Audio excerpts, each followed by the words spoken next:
നമ്മുടെ തലയിൽ ഓരോ ആശയങ്ങൾ വരുമ്പോൾ സാത്താൻ ഓരോ നുണ ചിന്ത കൊണ്ടുവന്ന് നമ്മുടെ തലയെ കുത്തിത്തരുമ്പോൾ ഇത് ദൈവത്തിൻ്റെ സ്വരം അല്ലല്ലോ, ഇത് പിശാചിൻ്റെ സ്വരം ആണല്ലോ എന്ന് തിരിച്ചറിയണമെങ്കിൽ നമ്മുടെ തലയ്ക്കകത്ത് ദൈവത്തിൻ്റെ സ്വരം നമ്മൾ നിറച്ചു വെച്ചിരിക്കണം.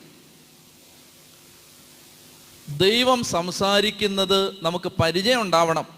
ദൈവം സംസാരിച്ചത് നമുക്കറിയാമായിരിക്കണം. എന്താ അതിന് വഴി?